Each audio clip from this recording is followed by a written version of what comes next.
Welcome back, ladies and gentlemen, to the LCK Summer Promotion WDID Tournament.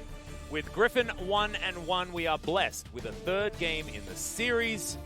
WDID, of course, doing this by design to make sure that in his first series he does get as many games as possible to get his eye in for the big match coming up tomorrow that will promote Griffin to the LCK. That is his design. And look, I have a feeling that it's just going to happen, right? Because it's WDID. He knows. He is all-knowing. Absolutely. What is there that he can't do or no? I don't know. Really, I don't know. Yeah, it's like he doesn't even really need to study the teams. He's just showing us more games because he's so generous. Like, he saw the first series and he's like, oh, only 2 games? I can do better than that. Like, yeah. Let me give them a third game. Let me show the fans what they want to see. That's the thing. He just knows what the people want, right? Yes. He's there for us, and I think that's what makes him such a great player and the player of the game for the entire day. That's why, of course, we don't have player of the game for the promotion tournament because it's just obviously WDID, so no point. We don't need to do it. Yes. That's obvious. It's fine. Having a look, though, no substitutions or anything like that going into this game by the looks of things. No one going to be stepping out. Sword once again going to be playing for game number 3. And of course, he's the only real substitution that Griffin have made this season. Tarzan doesn't have a sub. Yucal as well. I haven't seen Neon for quite some time. So Yucal is going to be remaining there in that mid lane. And WDID and Viper down there towards the bottom. So let's get into draft and have a look at what they have in store for us here as we move back to our original sides. Griffin on blue, SEORABEOL Gaming on the red. Yeah. And let's see a bunch of focus onto Sword in the second game spans, but this time around, let's see what they do go for. We're going to skip the Galio ban for now. That was banned second in game number 1 by Griffin. Could still just ban it away next and still have the same bans as in the first game. As SEORABEOL have done it once again. They found that on button. They've banned that one away. And now the Jace, as Olaf is actually finally taken away from Cacao. We'll have to see something different out of him. Yeah, the funneled Olaf, just a little bit too strong for them to handle. Had a great game 1 and 2, actually. Did Cacao. 6 seconds. And it is going to be the Graves. So they were tossing up whether the Graves needed to be banned away or whether they could continue focusing onto Sword. Set just going to be locked away, though. That was the first pick, of course, by SEORABEOL Gaming in game number 1. Still could be flexed. WDID could be playing that towards the bottom side of the map. Tarzan in the jungle, Yucal in the mid lane, who knows? But I think it's likely that Sword is going to be piloting it. Yeah, we are going to have Trundle taken away now from Tarzan. Cacao will be piloting that after 2 games of Olaf. We'll trade some 80 carries, as once again, WDID will be quite outrageous for game number 3.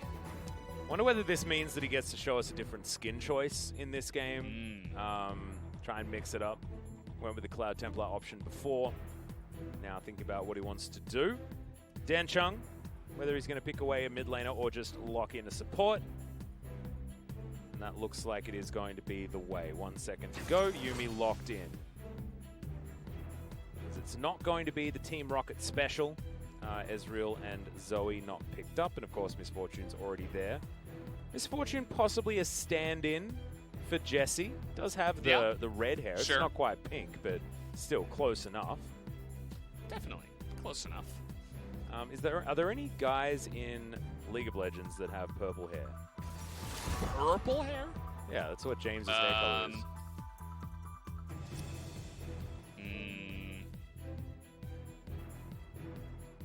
I don't think so. Well, I guess we're not going to. There's probably one skin that has it. There might be one of the Ezreal skins. I wonder whether the collective knows. Kane, kinda? Yeah, I can see that. Trundle.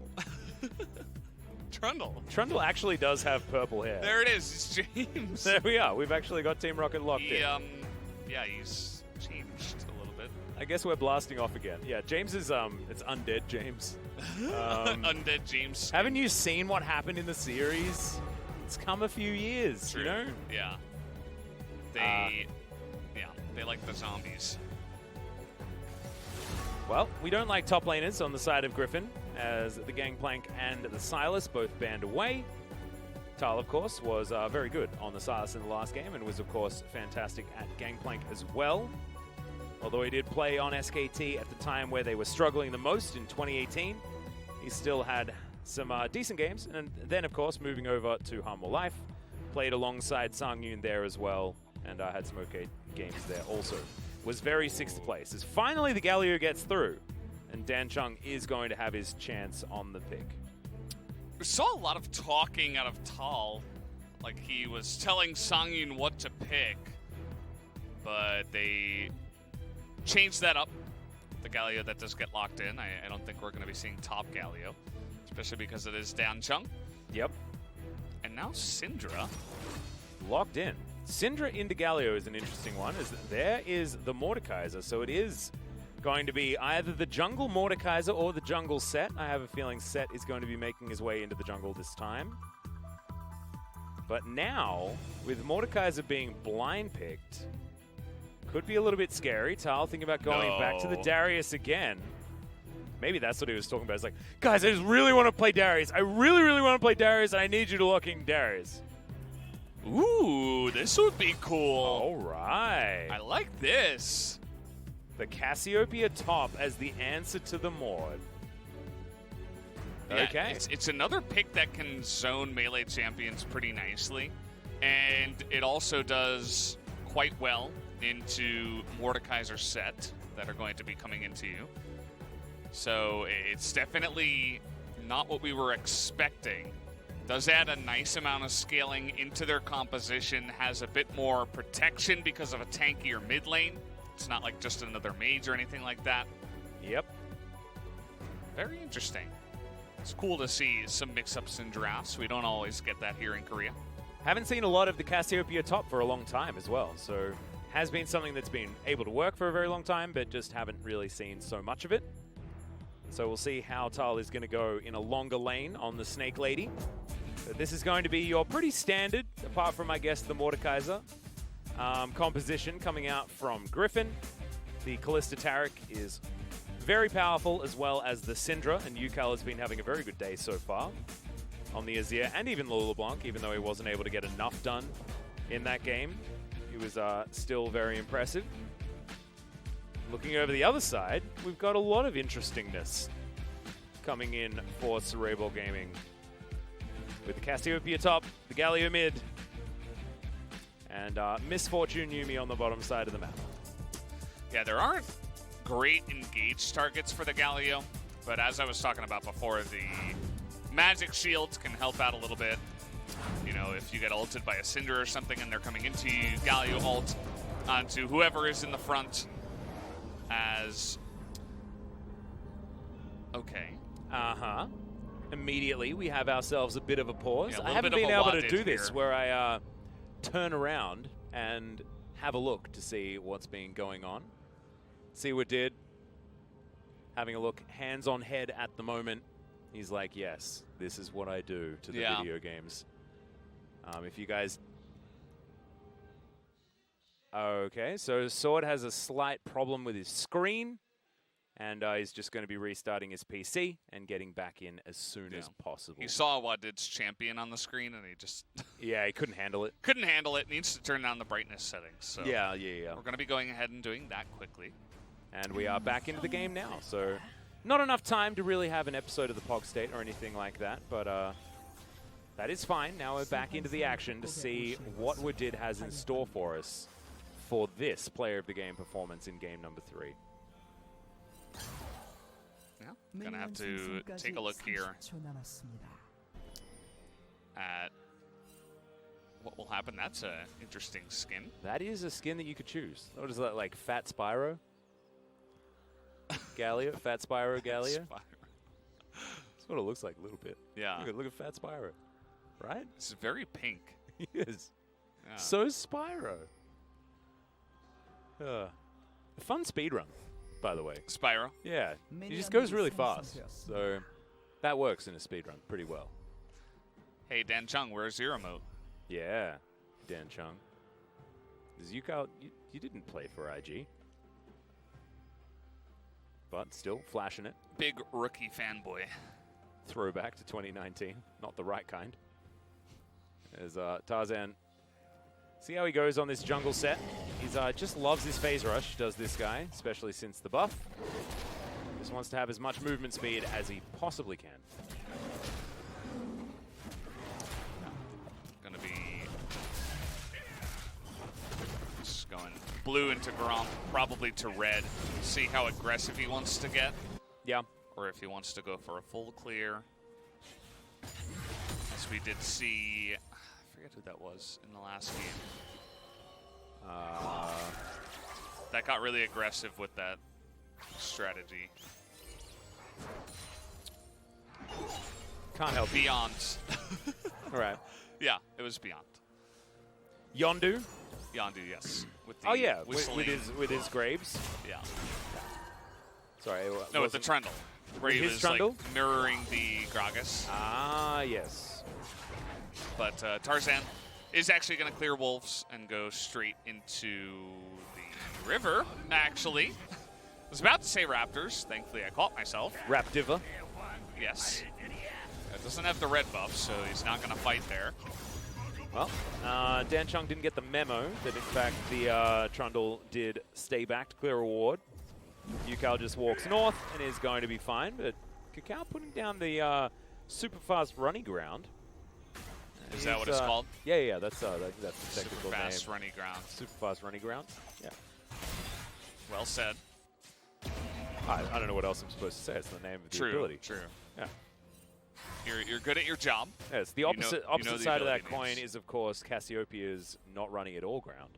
Oh, that's... Yeah. No, but you're running a little bit. That's true. I think that's the... you might be mixing that up with a no flashy ground. Yeah, maybe no flashy ground is better. Well, that is a great scout of the week there from Dan Chung, who's only going to be able to find the taunt onto one. Now making his way back in. Flash now on cooldown. Traffic cone goes up. Yukao flashes.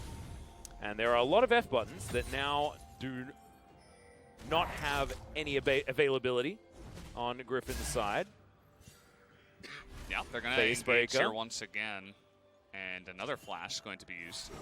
Wow, what it is a delasher. I'm going to have to change where I put my flash. Yeah, you should. You should. I need to as well. I'm an F for Flash, but obviously it's not about spelling. It's about winning.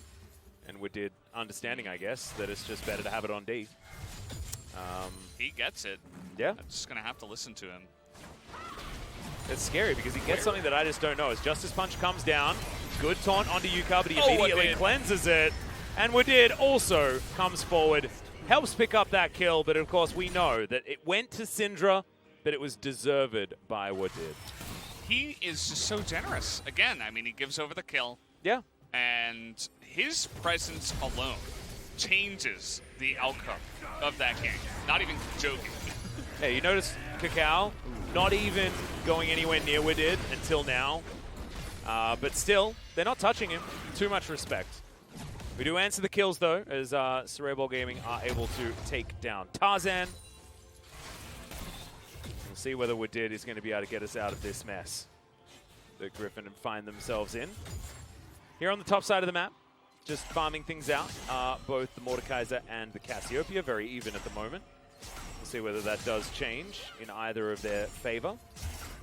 We'll have a look at this once again. You see here, you're wondering why Yukao's going forward. I was even saying it. But then, because of the stun, the dazzle that does come out from the Taric, they're able to secure the kill. I think if it's a 2-on-2 there, Yukao has too little mana to really turn it around. So, in fact, not even memeing, the fact that what it was there was the turning point. Unfortunately, that time not able to, see, the no flashy, the no teleporty ground. Yeah, no dashy ground. Yes, yeah. And that's why he was not able to teleport there. So, good denial by Tom. Very, very well done. So now we have a kill apiece. The gold is entirely even. And Valdanalis, could you break down which one of these teams is going to be looking for the latest stages of the game? and which one is going to be the sinner? Well, I think that SEORABEOL's comp does have a bit more scaling within it with the Cassiopeia. If it was something different in the top lane, I think it would go the way of Griffin, who does have a decent amount of scaling within their comp as well, with the Callista Mordekaiser. But other than that, I think Griffin's comp is going to spike a little bit earlier with the Syndra and the Set. Although the Set jungle is, you know, we still haven't seen that much success out of this pick, but we'll have to see if it does work out this time. I'm not sure why the junglers today are farming so fast, but he has more CS, or now the same CS with the Syndra in the mid lane. Yeah, it seems to be like both of these guys are getting way more camps than they should be. Not going to be able to change anything, though, as far as advantages this time out. And it's Sangyun with a huge lead on the bottom side of the map. 60 to 49 right now. As he even has Kakao now in his back pocket. See Danchong even going to be ahead in farm as well on this Galio. The early skirmish helping out as, okay, Sangyun going to get stunned up by Wadid's excellent dazzle. But the traffic cone goes down. Now Wadid thinking about trying to turn it. Heal utilized there by Nova, and the barrier comes in from Sangyun. That does keep them very, very healthy. I don't know whether they necessarily needed both there, but better to be safe than sorry. A lot of focus coming down here towards the bottom side before the Rift Herald spawns and while that Drake is available. Although neither side is going to go for it, as it looks like the Scuttle Crab was taken there by SEORABEOL. Yeah, so Tarzan, you can't just run at the dragon, and actually there is a he's just little ward named Gilbert here is providing so much vision. And Gilbert's watching as Tarzan dances backwards and forwards. SEORABEOL with all of the news on what this set is doing. Sword is going to partake in some honey fruit. Yeah. And because nobody's really fighting over objectives or looking for ganks, we're kind of just chilling out here. Well and truly the lull state, yeah. My favorite state. Mm-hmm. Yeah, after Alaska. Alaska's your favorite American state? No, the lull state is. Oh, right. Is that from America? Yeah. Ah, I didn't know that. 51st state. Huh, yeah. That's cool. It's where LS came from. Right. Is that another word for Rhode Island? Yes. Ah, okay. Cool. I didn't know this. I'm learning. As Traffic Cone comes in again, and Yukal having to ult. Danton and backed flash off there. Yeah, very strange. He had flash. They were absolutely not on the same page. I mean, Kakao was like, "No, this is an easy kill," and Dantong's like, "No, I'm man, I'm walking chill. out of here, dude. I'm chill." Yeah. Spyro doesn't do anything unless he really wants to. Okay. Because maybe there weren't enough gems to collect. You just wait though. When Wadid tells him what to do, Syndra looks like she's got a lot of gems. I mean, they're orbs. They're not gems, you know? It's, yeah, but it's Wadid that has all the gems. Is Spyro really that smart? So can he tell the difference? I don't know. I don't know. Spyro was pretty smart, I think. Although I wasn't really much of a PlayStation guy. I've mainly just watched Spyro rather than played it myself. Yeah.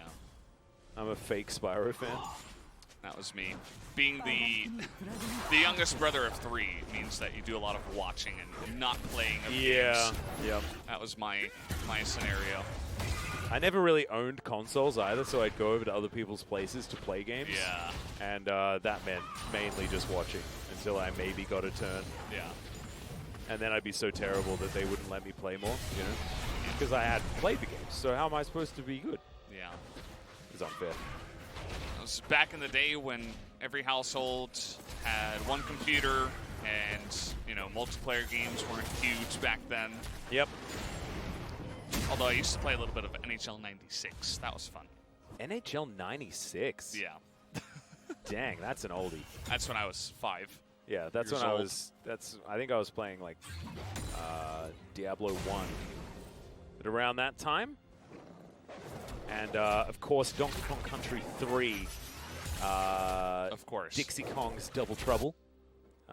That came out around there, I think 96 was the year for that one. 94 was the original Donkey Kong Country, and 95 was when Diddy Kong's Quest came out, probably one of the best Super Nintendo games to ever be made, apart from maybe Rock and Roll Racing.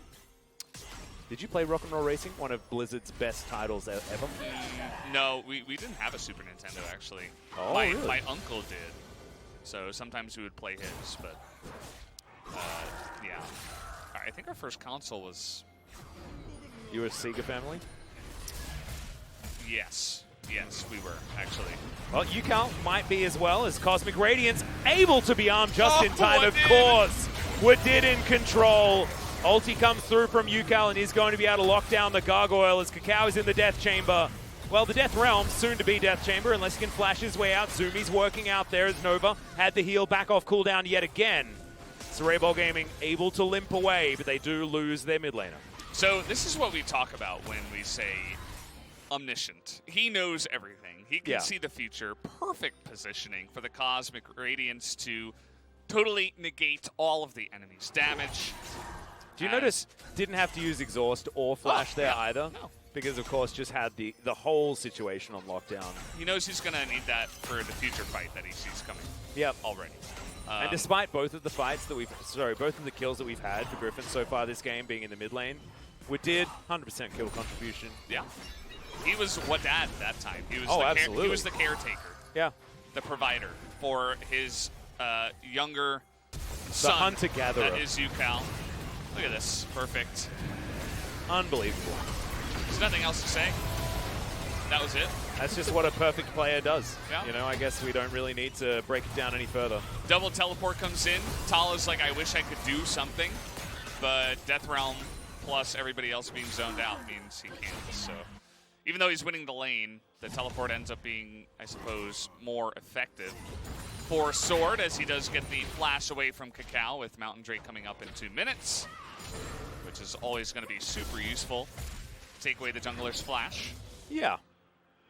But he does have Hex Flash on Tarzan's side, so he's not too worried about missing a flash. Kakao not being his 5-head, and is just going to have that on cooldown, like you were talking about.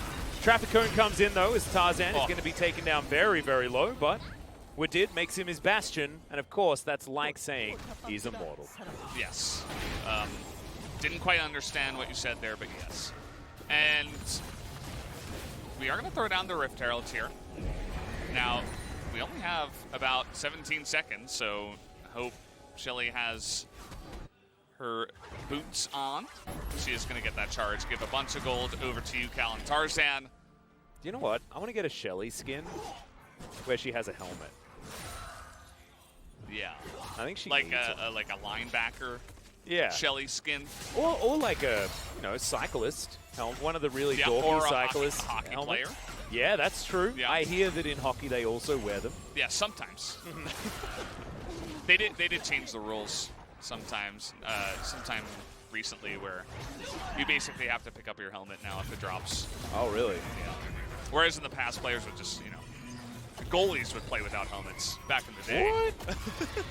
Sounds extraordinarily dangerous. Crazy guys. Those pucks are like really. Yes. Yeah, that's gonna hurt. That explains why so few of them have their teeth. Yeah. Wasn't there a Sean William Scott movie about hockey? Who's that? I forgot. Okay, never mind. Boomer. Yeah. What? That's not a Boomer reference. I know. Like, oh my god. Never mind. He was basically like he was a hockey player that was only there to start fights. Ah. That's literally all he did. Yeah. Makes sense. Yeah. There's definitely people that exist. Asma coming down here, and a lot of damage onto Wadid, but it's Wadid. He has Fate's Call available. He's never going to die. He's going to take position in the back line. Should be able to spam some heals out, but now without half of the health bar of their Taric, things could get dicey. Exhaust on cooldown, flash still there. Cosmic Radiance ready to be used as this Drake is just going to get taken. And Griffin didn't want it. Yeah, Wadid told them that the mid turret was more valuable than just the one Mountain Drake. So, well, now Wadid is trying to get in on this fight. Tarzan, Hex flashing over. Cosmic Radiance doesn't really do too much as bullet time now having to be flashed out of. There by Sword. Scatter the Weak comes on through. Tarzan makes it out to safety. UCal as well, still at full health. But I feel like this game has switched into a little bit more control for SEORABEOL. Griffin haven't been able to find the angles in these most recent team fights. They've been struggling a little bit, as we're going to have Shirley taken down here by SEORABEOL. Doesn't look like Griffin really cared too much about that. Nope.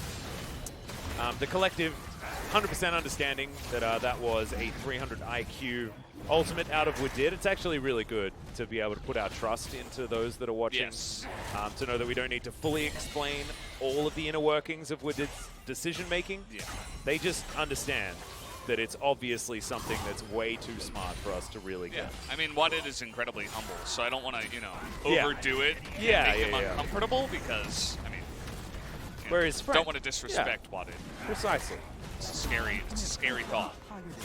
Yeah. Don't get on his bad side. He's the one person to take out Chuck Norris. Yeah.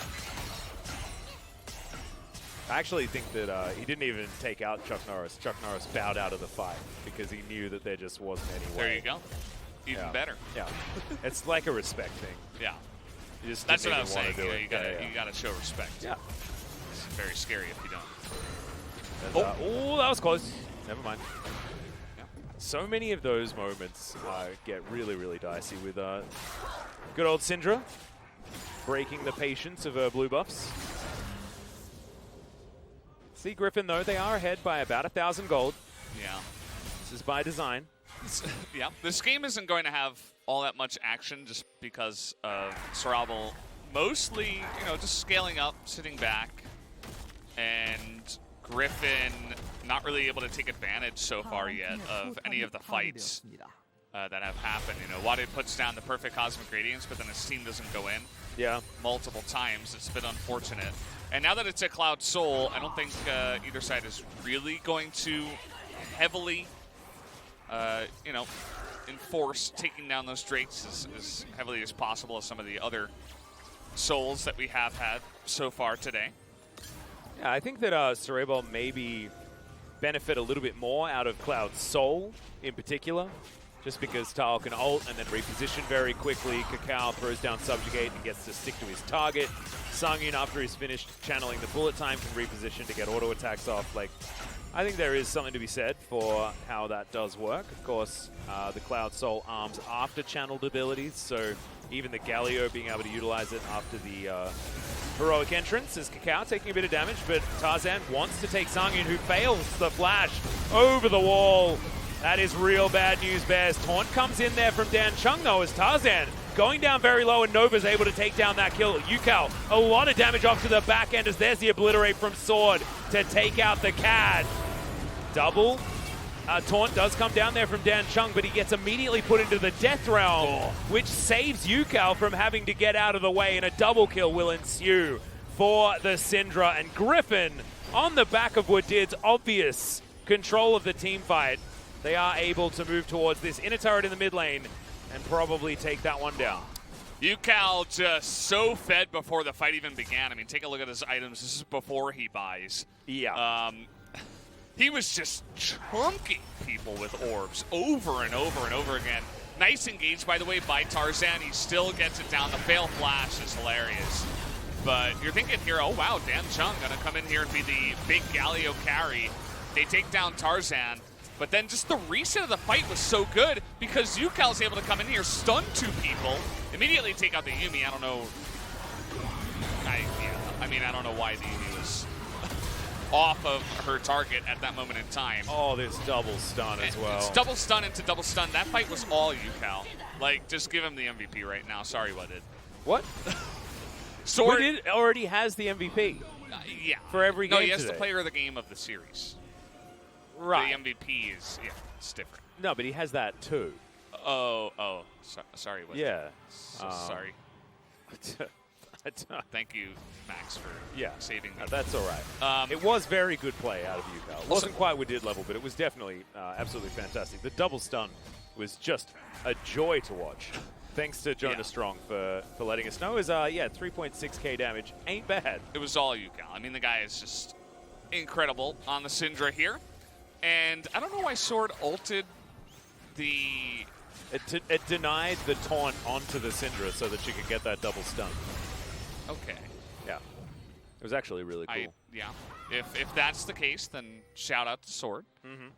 May have missed that intricacy. Sword not being the savant that he was in game number 2. He is just going for the regular build, as we did. Going to get stunned up for the moment, but he just walks away. He ain't afraid of anything and just casually wanders on out of that gank attempt. SEORABEOL Gaming might need to rethink their attempt here as Tarzan trying to get in there. Sword flashes. Puts Dan Chung into the death realm once again, and the rest of Griffin now trying to start this fight.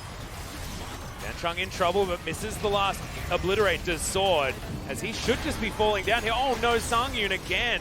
Into Narnia goes the bullet time, but we did.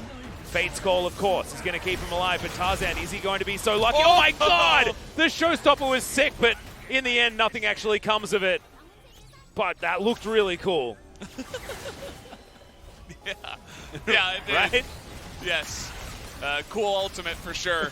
Unfortunately, not able to do enough.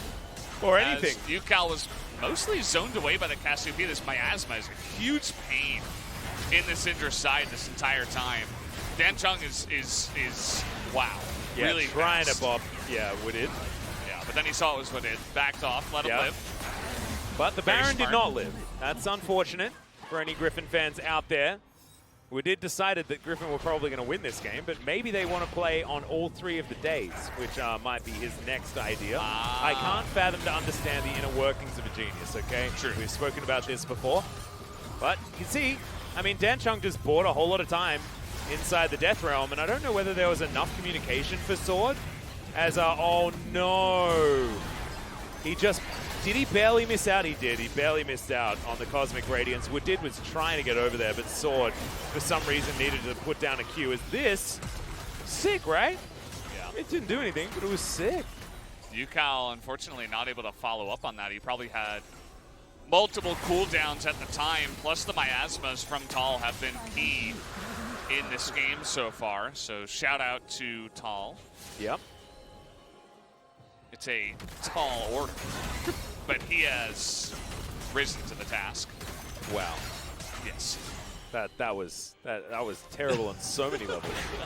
To the point where I'm extremely impressed. Yeah. It was just freak. He DM'd me, told me to use it. All right. I didn't want to disrespect it. No, that's understandable.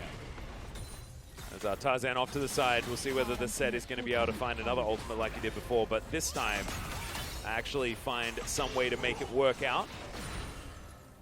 SEORABEOL with their Baron buff running, now looking to try and get themselves a concrete advantage. Tal moves down, he's very strong. As a catalyst, for some reason, that's likely going to be an Abyssal Mask. I think Rod of Ages at 25 minutes is probably not the item that you want to be purchasing. Yeah.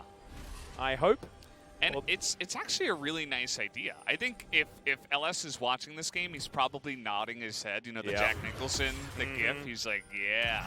And it's so good into double AP. Plus, he has a Galio on his team, plus even a Yuumi that has Magi. So, like, I think overall it's just a great item choice. Yeah, really good idea. From Tal. I'm glad you pointed it out because it makes a lot of sense in this game specifically.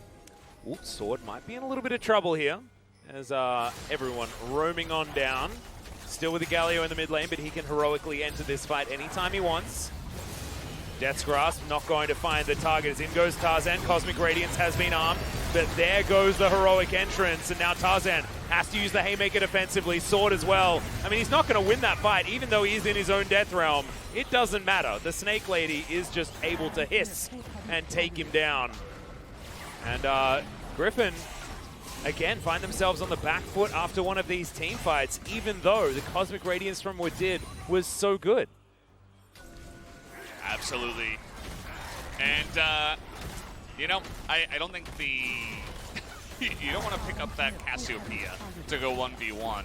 That makes the Cassiopeia very happy, especially if she's fed. As TP is going to come in here, they got to take down this inhibitor. Oh, the heal, the zoomies, everything is so much healing. Even Cacao, after the unleashed power, is not going to fall down because there were added zoomies. But it looks like Griffin are going to be able to at least hold on to their inhibitor for the moment. It is so low. 200 health is regenning ever so slowly. SEORABEOL now moving towards close to a 2,000 gold lead, a little bit more. Tal wants to get that popcorn chicken. I believe he didn't get any of it.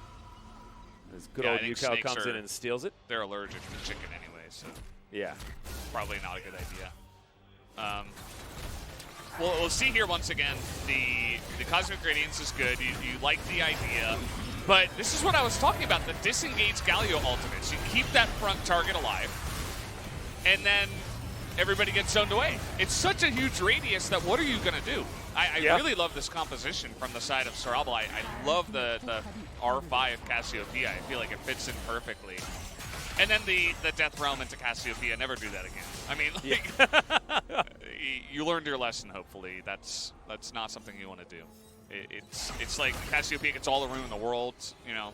I think Dan Chung is a decent choice, you know, then it stops him from doing all of his AoE shenanigans. As Tarzan, another haymaker, Tal moving very, very fast with his phase rush and everything else, but otherwise not too much to worry about. 14,000 damage is Yukal thus far. More than anybody else by a very large margin so far this game. Yukal, he's had some really nice score lines. I feel like his LeBlanc game wasn't great, even though he did have a nice score line. But this game, if he loses this one, I mean, that's going to be a sad Yukal. He has so much damage. It looks like he's trying to build old Death Cap with what he has right now, which is kind of weird. Probably wants to build some penetration of a Void Staff. He needs another item slot so he can build a Giant's Belt and build also old Rylai's at the same time. It's weird. But he's 4-0. He had multiple pop-off team fights, and if he still can't win, it's going to be a sad Yukal. But maybe he'll be able to find some kills here. Is just able to get a stun onto Tal. He gets far enough away. Now Cloud Soul in 10 seconds time. SEORABEOL Gaming moving on down, and Sword gets the Death's Grasp, but otherwise not going to be able to find too much. Death Realm is thrown down onto Cacao, but the Subjugate is keeping him alive, goes golden, and now Sword can have to deal with everyone here, gets taunted as soon as he comes out of his Death Realm, and that is not what you want.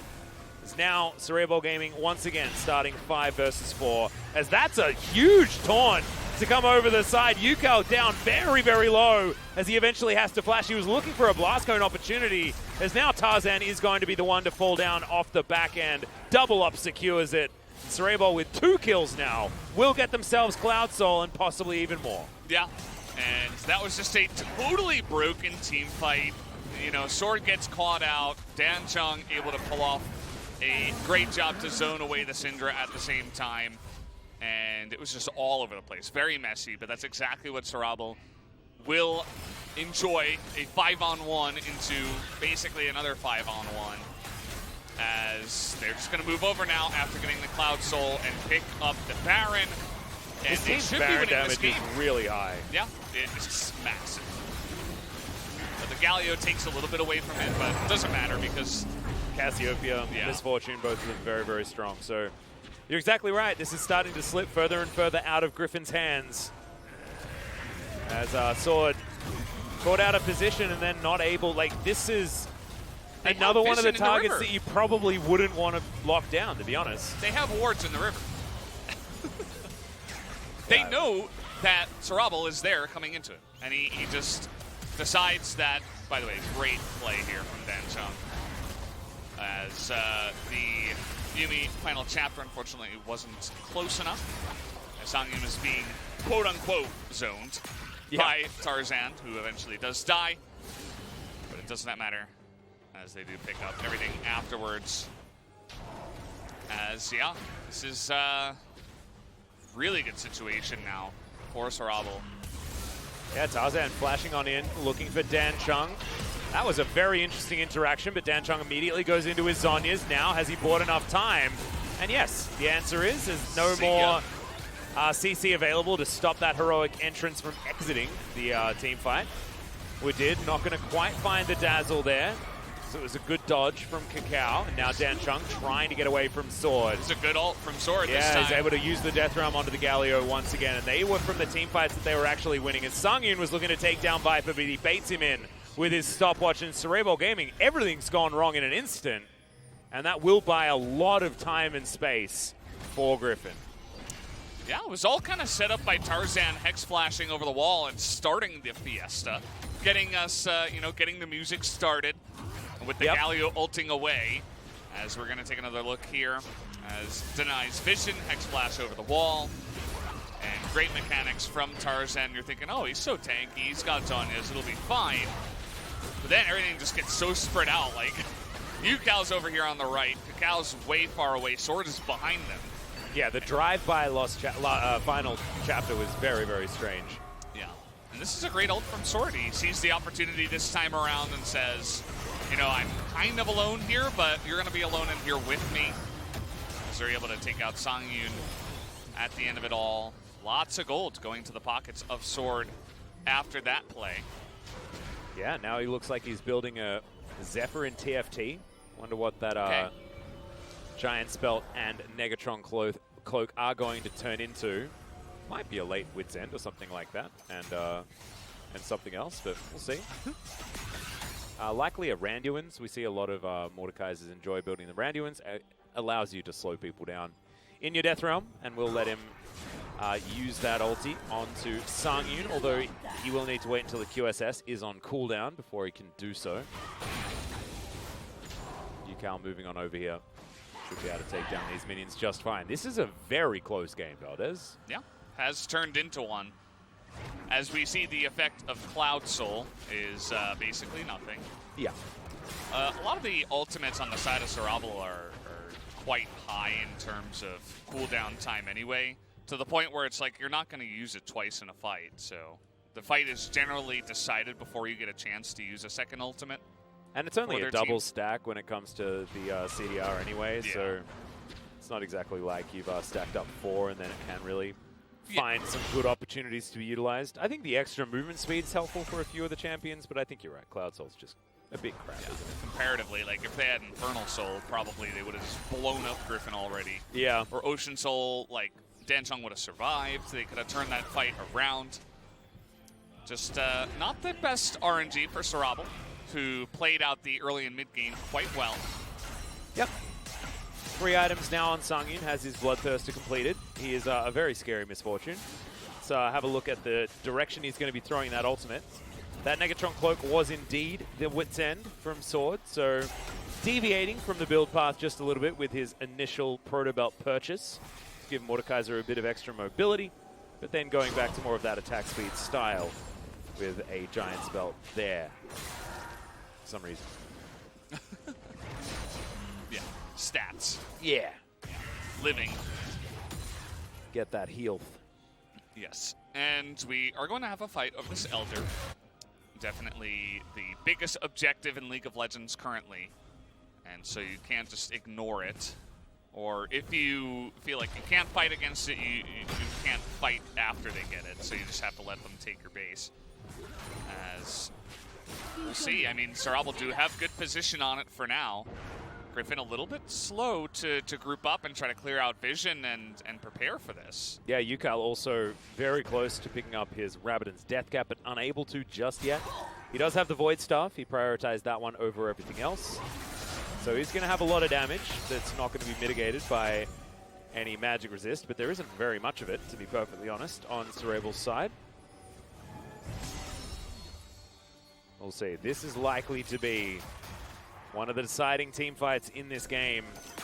SEORABEOL actually playing pretty aggressively, I believe. No, haven't actually started the Elder Drake just yet.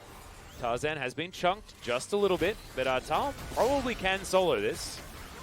But it's right on vision of Tarzan as there's the taunt, lands onto Sword immediately. Does have that Death Realm available. Haymaker does a lot of work, but Cosmic Radiance is there to keep Tarzan alive. But he still has to run. As now Sword gets taunted one more time and Viper is taken down. This is a disaster for Griffin. It looks like SEORABEOL Gaming will be able to take this Elder Dragon, likely march it towards a Baron, and then win the game. Yep, they have their way now. With the Rift, they can do whatever they want. And it does look like they are going to take Elder into Baron into push. And not much that Griffin can do to stop them. Still 30 seconds left on Viper. Nobody's going to try to get in there and go for a steal at this point. As, yeah, just another great taunt there from Dan Chung. I think Griffin were feeling a little bit desperate. They stuck around a little bit too long after getting caught there towards the riverside. And that did lead to Viper's eventual demise. And this is crazy. If this is SEORABEOL Gaming winning, it's both of our LCK teams losing their first game. Yeah. Which is not, I mean, it's weird. I was expecting it, but now that it's happening, it's really hard to comprehend, right? You see just the chunking damage that comes out onto Tarzan and onto Sword. Viper here, it's hard. I mean, this is one of the hardest compositions to play Kalista into. Yeah. You're going up against Pillars and Galio, which, you know, he's got 70 billion different things, it feels like. Not to mention bullet time just being so, you can't bounce out of exactly. that. Yeah. Oh, God. Which is why MF is always a good choice. And keep in mind that Kalista was picked into the, what's her name? The MF. Yep. And it just hasn't really been able to do anything at all. You know, he's been sitting down there farming. He's doing okay, but slight pause here. Not enough. As Woodid is wondering whether this is in fact the script that he sent through. It may not have been, as he once again goes back into Zen mode. Make sure, guys, that you are not only taking notes on what Woodid does in the game, but also what he does outside of the game. Mm-hmm. And you can see like here, meditating. Yeah, when it's in a pause situation, he's making sure that he takes care of his mind and his body. Same with Tarzan. Tarzan fell asleep. Yep. Oh, okay, he woke up. Is that why they've got a pause? Because Woodid passed out. Imagine if that actually happened in a game. Like lull state was so long that players fell asleep. Yep, actually just fell asleep. Sleep deprivation from practicing all night. What is it, narcolepsy? Is that the Yes. disease where you just randomly fall asleep? Yes. Yeah. Maybe he's just got a little bit of a case of narcolepsy. I don't know. Don't you say that about what it... Oh, no. That would be part of his strategy. Oh, okay. You know? Well, I don't know. You're walking the line there. That's true. Okay. Well, Cal, you can see he's had a good game so far, but at the moment... He's praying for, well... Yeah. I didn't want to, you know, go too far, but it seems like there is some kind of a Yeah, there's a control ward bug, apparently. According to the Griffin coach, H-Dragon, we're trying to work out whether it's an observer bug or whether it's an actual bug. So we'll get back to you with confirmation on that one.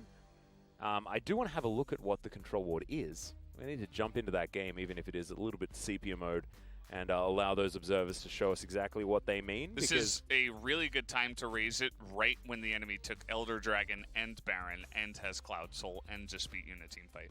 Yeah, I think that's a really timing. good time. Yeah. Good timing. No, I completely understand. This is totally going to change the course of the game. No, I think so too. We're going to have a look now as that control ward died. There is a control ward in Dan Chung's pocket. A what? What? All right, so he put a ward down whilst in the Death Realm, and then it disappeared. Ah, okay. Oh, okay. Does it actually give vision to SEORABEOL Gaming is the question. It does. And it looks like it does. Does it have any impact on the game? It is actually adorable. Would it have changed the outcome of the game? I mean, they did move in through mid lane to fight, so maybe they had extra vision. Yeah, potentially. Although the fight actually started through a Griffin player moving through the jungle. Right. The Sword, he was walking through the jungle. And yeah. So that had nothing to do with the ward. Like, they have Elder and Baron and Cloud Soul, and... Yeah, the game's over. The game is over. So now I guess... doesn't matter. Like, now I'm assuming that what the thing is that because it's a bug that changes the game state from what it should be, We're arguing for a remake? No, there's no way we can have a remake. I mean, that's just what I assume is going on through the heads of the people over the side of Griffin, because even if they are able to fix said scenario, and even if they were able to retroactively stop that ward from ever working, like go back in time, it's still not going to change the outcome of this game. It's interesting that he knew to look for it. I wonder if that's like a known bug that Dan Chung was like, oh, let me take advantage of this. Let me exploit this bug. And which, in that case, I mean, that's not good, right? I mean, where does the line get drawn there? Like, do we have to chrono break to before that happened and say you can't do that, like mid-fight? Yeah, I don't know. I don't think so. I'm actually quite confused. Yikes. Welcome back to the caster desk, by the way, guys, as this is a very strange scenario. I personally think that probably the game should just go on. And good luck again tomorrow with your matches there, Griffin. But it is... when you're talking about competitive integrity, you do need to make sure that both teams are on the same page. And it's not a bug that I've heard of as of yet. So maybe not something that Dan Chung knew and was exploiting. But if he was, that's a bad thing to do. Yeah. You don't do that. That's not in Woodid's code of ethics. True. You can send as many flares as you want. You can have them be as trolly as you want, like Cacau's Jin Air. Absolutely golden. Yes. Incredible stuff. Wonderful. That was amazing. Outrageous. But, you know, things like this, exploiting the game system, you know, to get yourself extra vision that's irremovable, that's bad. So, yeah, it's not that thing that happened, not game winning, right? No. Didn't change enough. I mean, how did he even spot that? Like, how do so he has full vision of the game, right? And he's watching like observers. Basically. Yeah, I think that he can watch either the regular broadcast and he can also comms. Yeah, they can do whatever they want. The players are going to have a little bit of a bathroom break here, so we can't yell results or anything like that. I've forgotten what we're up to in the game, so that's absolutely fine. I am off the hook. There's not a lot to mention about what could possibly change in the game. Yeah. Because nothing will change. The game might change to a new game, depending on what we do. No. Are we going to chrono break this issue? Is that going to happen? That's the real question, because that is like an exploit, basically. Whether it was on purpose or not, you can exploit Mordekaiser by doing that. Yeah. Right? And that should be hotfixed. Now that we know that exists, like Riot should be like, oh crap, we gotta hotfix that. Maybe you're supposed to be able to just put wards in the death realm. Yeah, they're only visible in the death realm. Yeah. And then you have to go back into the death realm to clear them. That makes sense to me. You know, it's a different plane of existence, but it shouldn't actually give you vision of anything. That's what it should do. True. It should light things up, so it lights up the map, but you don't actually see any of the things that walk through it. Because they're not in the death realm. They're not in the death realm either. They would only be in the death realm. Yeah. And actually, maybe that ward doesn't actually give vision of anyone either, because it is still in the death realm. I don't know. Maybe that's also an observer bug. Whoa. It's showing that it gives vision, but actually it doesn't because it's not in the death realm. That's true. Yeah. And the observers aren't in the death realm, so how are they supposed to know what's in the death realm and what isn't in the death realm? We don't know. Are we in the death realm? Is that what happens when you have a pause like this? We're in a simulation. Oh. Small simulation. Back to the Matrix? Yes. Going back to Sydney. It was an observer bug, by the way, guys. That's what we're finding out now. So we're talking to the coaches and discussing whether or not we need to actually take any action. If it's an observer bug, then I guess we just let's get on with it. Yep. And stop wasting our time or something like that. Yep. You didn't say darn tootin'. You said you were going to say darn tootin' a few times today. Oh, man, I missed my chance. Oh, really disappointed now I in can't you. say it now that you called me out. Well, I mean, you said it like 15 times when we first met here at Everything you Lobog. said, I was responding with the darn tootin'. Yeah. Yeah. It was a darn tootin' morning. It was morning. Well, afternoon. 3 p.m. Yeah, it's a darn tootin' It was your esports morning. Yeah. It's a lot of people that are in lovely North America's morning right now.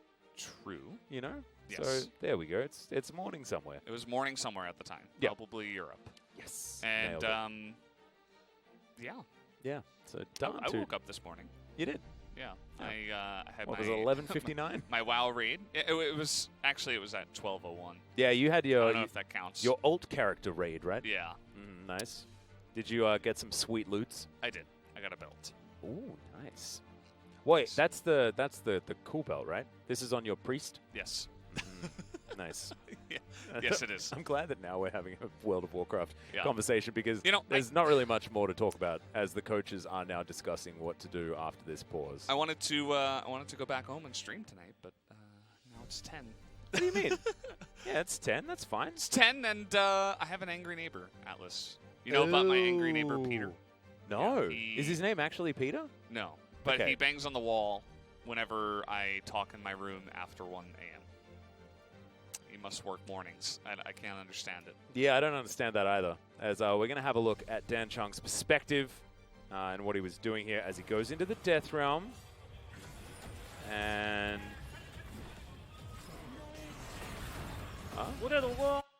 What? That was weird. It looked like he didn't... Did you watch him place it? Yeah. All right. Yeah, there was a ward there. It just... There was a ward there, but it was a bit weird. Just trying to figure out... Yeah. Well, I don't know. think we have a little message over here. Yep. Yeah, we also we have the Pog State being released. That actually just got uploaded for the next episode. There should be a poll also on the Pog State Twitter where you can vote for your player of the season. So that is well, Wadid unfortunately didn't play in the 2020 spring season. He was there. Yeah, he was the best caster. No, he was the best caster. He was caster and player and analyst surfer. And surfer, yeah. Yeah. And Nobel Prize winner. And true, yes. Philanthropist. Yeah. And all-round good guy. Yeah. He's a man of many talents. He is. He certainly is. In No. fact, I can't think of one that he doesn't have. Yeah. I keep thinking of more, like jet skier. He's so talented, but the game is so over that this is the one thing you can't actually salvage. If he salvages this, then he'll be investigated. Yeah. And then they'll take away his superpowers. So he needs to make sure that he acts as human as fight possible. him for that. Yeah, well, this is the thing, right? Not gonna go well for we've them. seen our fair share of superhero movies. I don't know whether you have. You don't watch movies at all. Not but well. I watch good movies. A lot of you in the collective have watched a lot of superhero movies, and you got to make sure that you really do lock down that secret identity. And so Wadid's going to have to do that, which means he might just have to forfeit this game without using his full strength and full power. But that does mean that we're likely going to be able to get Wadid for every day of the promotion tournament, which is 100% what we want. That's his plan. And then we get a best of 5 between Griffin and Sandbox for who comes back into the LCK. Think Griffin probably will come back. Yes, in that instance, yes. From today's games, like just talking about League of Legends a little bit, really? I think that who do you think is the best team out of all 4? Is it Dynamics? Well, I mean, they beat Sandbox really easily, but that I might don't just think be that Sandbox. I think bad. Sandbox was pretty bad. Yeah. I think it might actually be between SEORABEOL. Yeah, SEORABEOL and perhaps Team Dynamics. I don't know. Griffin are pretty close. Yeah. Maybe in a best of 5, they could win. It would certainly be an intense best of 5. Although I feel like the more games you have, the more drafting comes into play, especially like in best of 5s where you have to draft over, the meta of the series. And the drafting out of the Challengers teams, I've actually been a lot more impressed by them and their understanding of the meta compared to the LCK teams. Yeah, it feels like they've done a lot more of the research. And we are going to resume back into this game, as that was a really long pause. Let's see how much longer this game is going to go for. 37 minutes is when we got back in. When do you predict the Nexus explodes?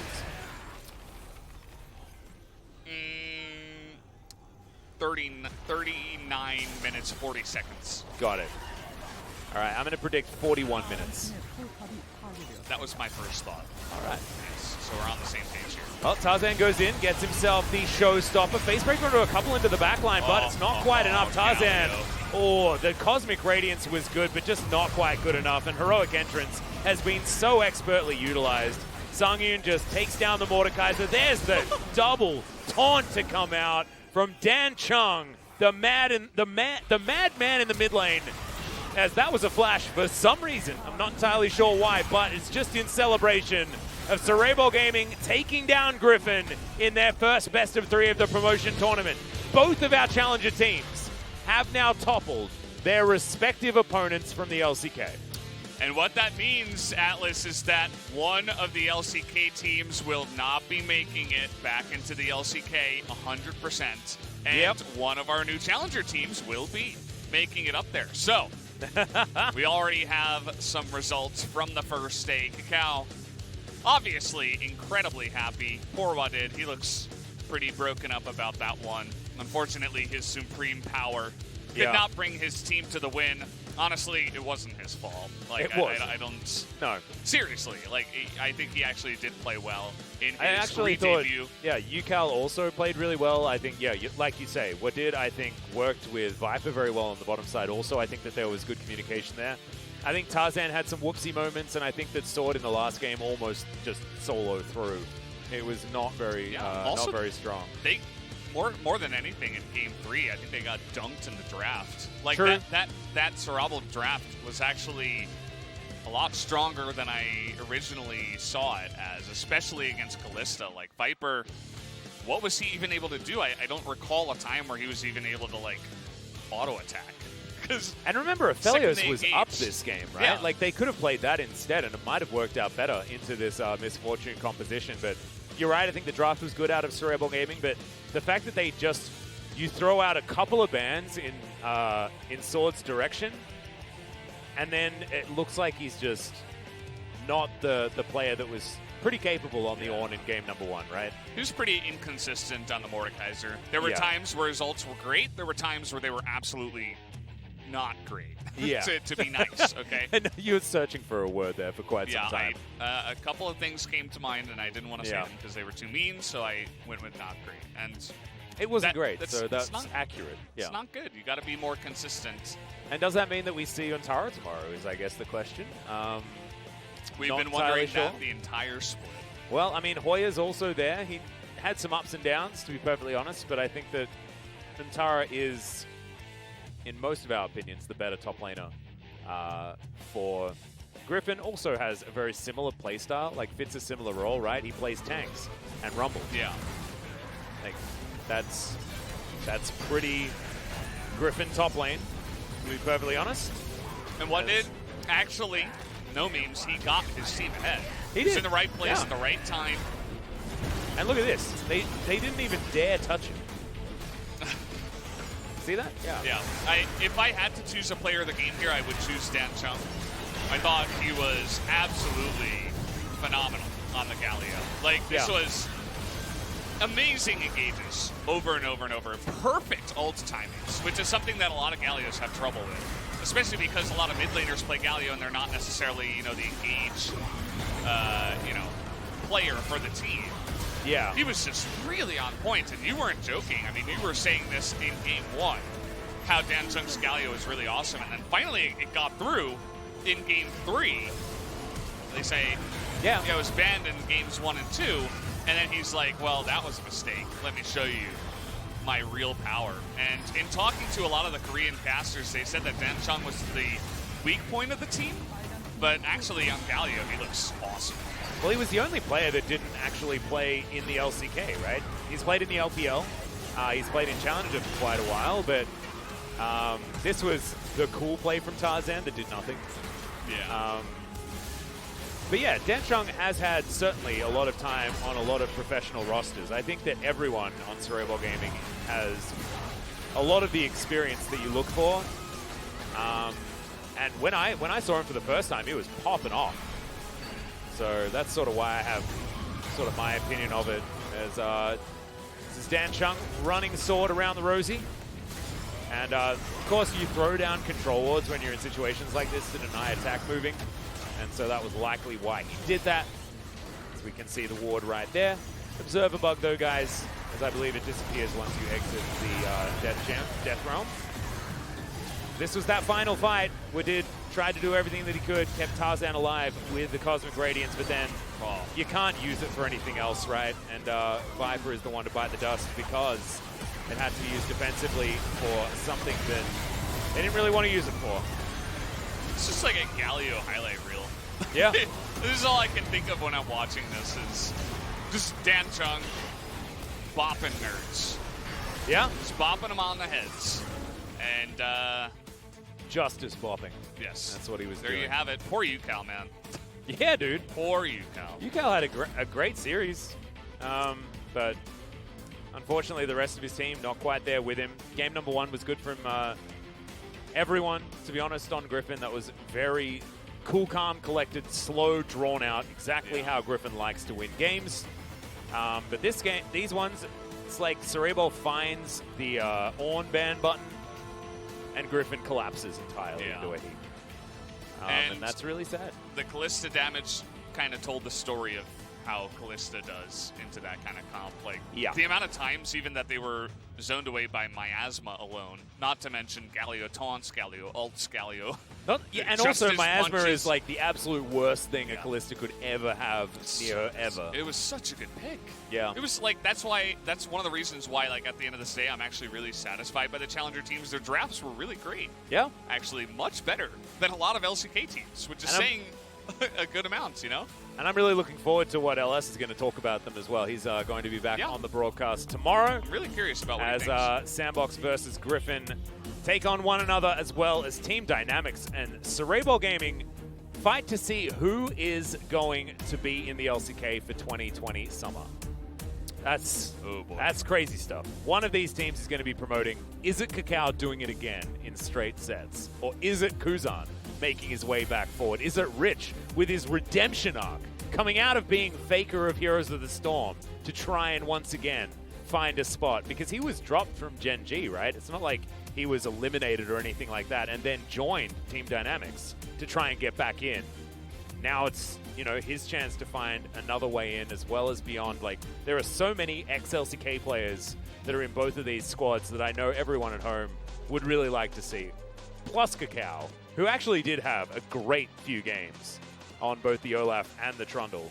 They're boring picks, don't get me wrong, but he played the Olaf exceptionally well. I don't know how he picked up the amount of farm that he did, and was able to get the pillars in the right spots. Kakao showing that hasn't really lost it, even though he is one of our oldest players in the league. Yeah, a lot of these players, as you mentioned, they're kind of going through this arc from down to back up into getting back into the LCK potentially. So was a treat to cast and watch these players today. I think, as we expected, it was very competitive.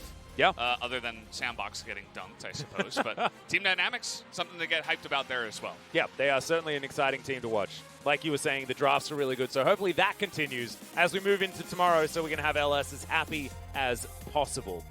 And also we get to see Wadid again, which is absolutely brilliant. Let's hope that they are able to win against Sandbox, and then we get to see him in a best of 5, which is potentially going to be a rematch with SEORABEOL Gaming. Oh my god. The stories are really starting to leak out now. I think that we had our best possible results. For sure. That is going to do it for tonight. Thank you so much for watching, guys. We'll see you tomorrow for more of the promotion tournament.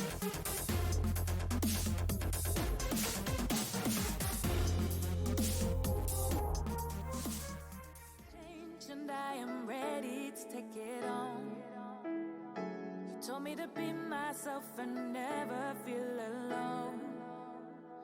You're all that I want, you're all that I need.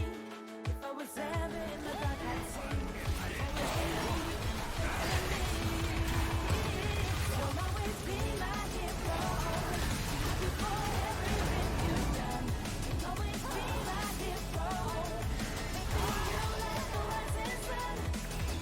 I feel so strong, I feel the freedom to be who I can be. Always be my hero. Give me everything I need.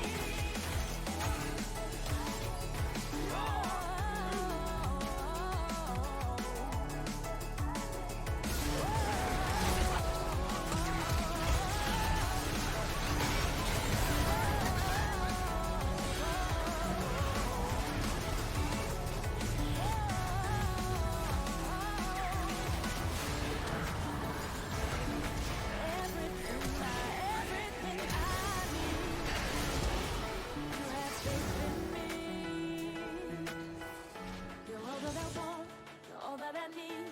If I was ever in the dark, I'd see. You've always believed.